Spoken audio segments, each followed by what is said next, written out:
Good morning, everyone. Thank you all so much for being here with us today. My name is Olivia Noggle. I'm Senior Policy Analyst at the Marijuana Policy Project, or MPP. I'm also one of the main authors of MPP's report titled Behind the Times, the 19 States Where a Joint Can Still Land You in Jail.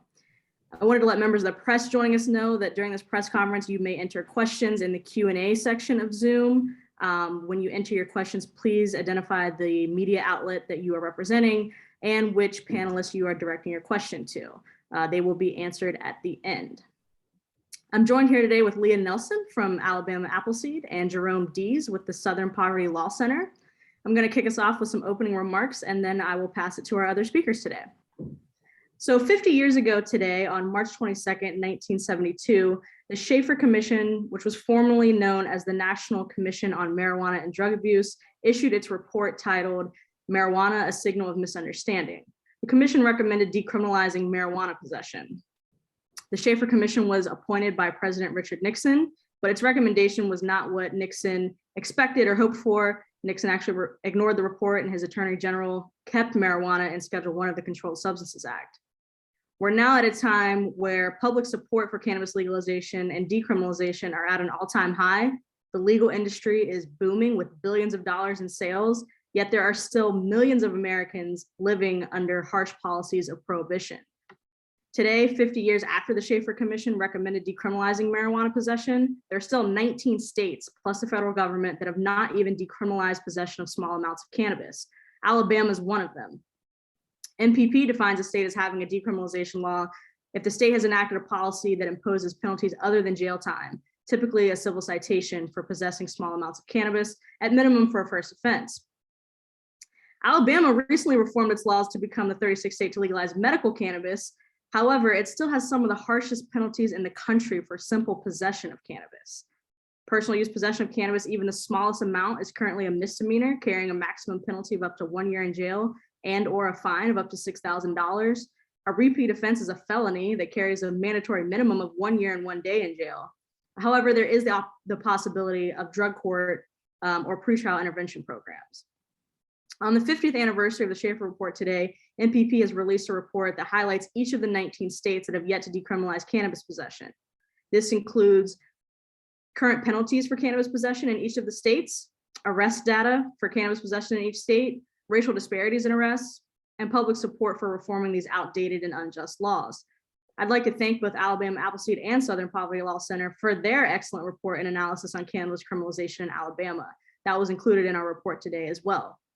In highlighting the steep penalties and racial disparities in arrests for cannabis possession, we hope to underscore the timely need for the remaining states, including Alabama, to heed the findings of the Shafer Commission and remove criminal penalties for cannabis possession. With that, I will now turn it over to Leah Nelson with Alabama Appleseed. Thank you so much for inviting me to be here today. So I think just to start off, it is long past time for Alabama to decriminalize marijuana, at the very least. I want to refresh everyone's memory about a guy that I met in early 2020.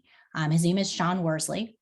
He is a Purple Heart decorated Iraq War veteran who lives with post-traumatic stress disorder, a traumatic brain injury, and pain from the time an IED, a bomb, exploded while he was working as a combat engineer in Iraq, serving his country.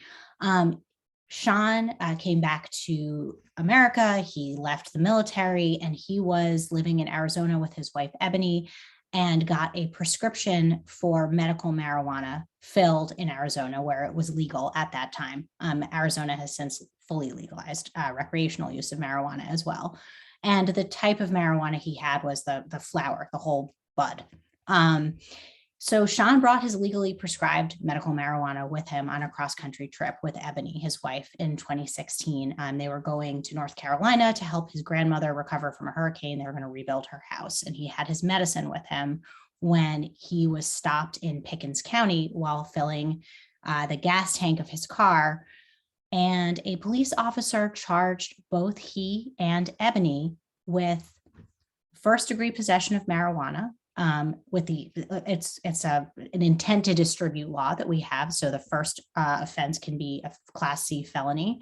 They were both charged and jailed. The police officer's attention was brought to their attention because they had a dispensary sticker on their car.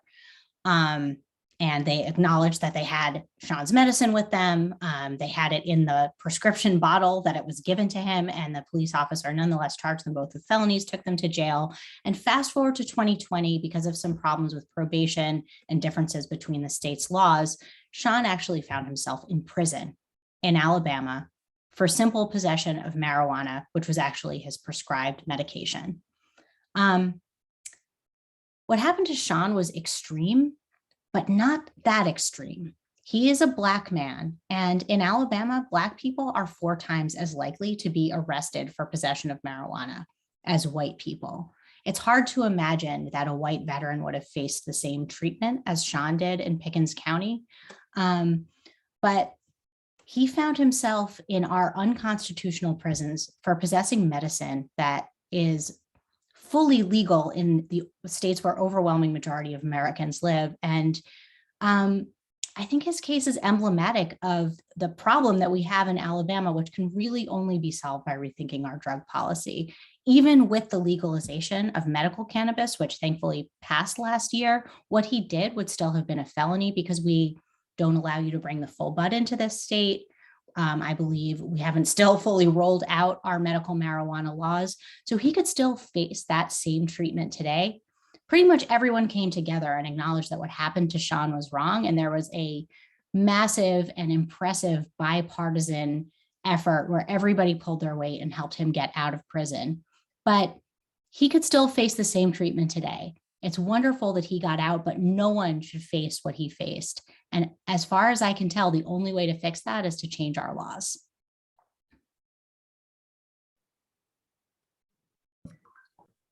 Absolutely. Thank you so much again, Leah. Part of the purpose going into MPP's report was to highlight the human toll and real life implications of these harsh policies.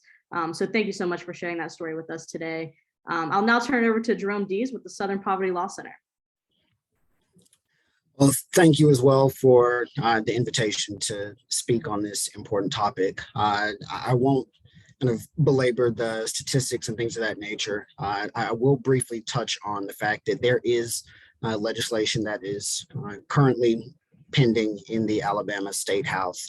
It's Senate Bill 160 that's been introduced by Senator Singleton that aims to address some of those concerns. It sets a 2-ounce cap on possession of marijuana. Anything below that would just be a civil violation with the fine and fee and things of that nature, as opposed to a criminal penalty, which it currently is.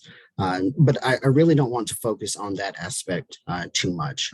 What I would like to share is more of the practical implications of what this type of legislation does. I'm fortunate to be able to kind of come into the policy space, having previously practiced in criminal law from a variety of different perspectives. I started off as a prosecutor here in Alabama, and specifically working on drug cases in Alabama's drug courts before moving to private practice and also serving as a public defender.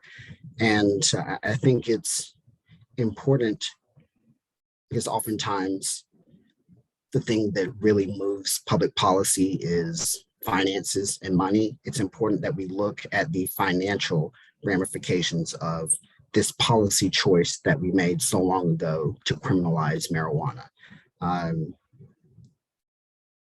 In the state of Alabama, it costs anywhere between $14,000 and $19,000 a year to house an inmate. Because of Alabama's punitive 3 strikes sentencing laws, as Leah's already mentioned, it is very possible for an individual to end up incarcerated for simply possessing a joint. That's $19,000 for each individual that is being incarcerated for simple possession. To put that into perspective, you could send an individual to the University of Alabama or to Auburn University completely cover their tuition and their housing for the same cost. It's roughly $20,000 for room and tuition at our two flagship universities here in the state. Think about the kinds of impacts that we could have right here in our very community if we diverted those resources to where they would be far more beneficial. So that's one aspect of it. The second aspect is that here in Alabama, we do have drug courts, and don't get me wrong, drug courts are an incredible alternative to sending individuals to prison, putting them in custody and incarcerating them. However, drug courts themselves are not without their own problems from a financial perspective. Again, it costs roughly $20 to $30 every time you go and take a test. There's a $200 upfront administrative fee that you have to pay in order to be enrolled. And in total, with court costs, fees, fees that you've got to pay to your probation officer, you're looking at roughly another $150 to $200 a month. So you're looking at anywhere between $250 to $300 every single month in order just to not be incarcerated. And in a state where the median household income is just north of about $40,000 per household, and where the state population, 30% of them roughly are below the poverty line, we're talking about an extreme burden that we're placing on people to pay to not be in prison. On top of that, the way that the drug court system works is once you get in, you are assigned what's called a color. And when your color is called on some random day throughout the week, and often multiple random days throughout the week, you've got to drop what you're doing and show up and pay that $20 to $30 fee in order to take the test. If you are an individual that is living paycheck to paycheck, you're having to take time off of work in order to go in and take this test. And mind you, Alabama is a state that does not have public transportation. And so you're having to bring in other individuals, rely on them in order to get to that testing site, pay the money that you likely don't have, again, just to stay out of prison, a prison that is costing Alabama taxpayers roughly $20,000 a year. We can see just how this is not just a criminal issue, and if that should be enough in itself, but it's not just a criminal issue, it's a financial issue, and ultimately it is a moral issue. One of the best ways you can determine what a state's priorities are and where its moral compass is where the money goes. And when we look at where the money is going in our criminal justice sector, the end destination is not one that we need to continue moving forward. And so that's just kind of the perspective that I wanted to share, that I believe is far more important and far more beneficial in actually kind of moving the needle on public policy.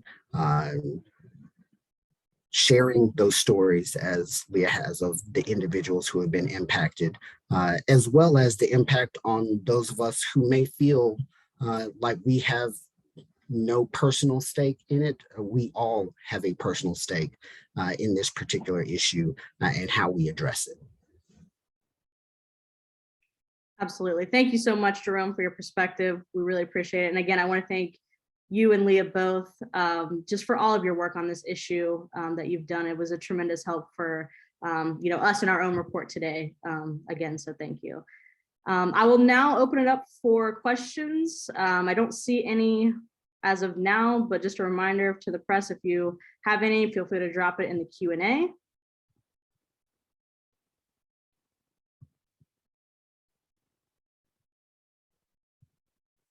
And if there are no questions, I think that will conclude our press conference today. So thank you again for attending. I did just want to say, make sure to check out MPP's report released today. I hope that it can be a resource to a variety of stakeholders in the issue.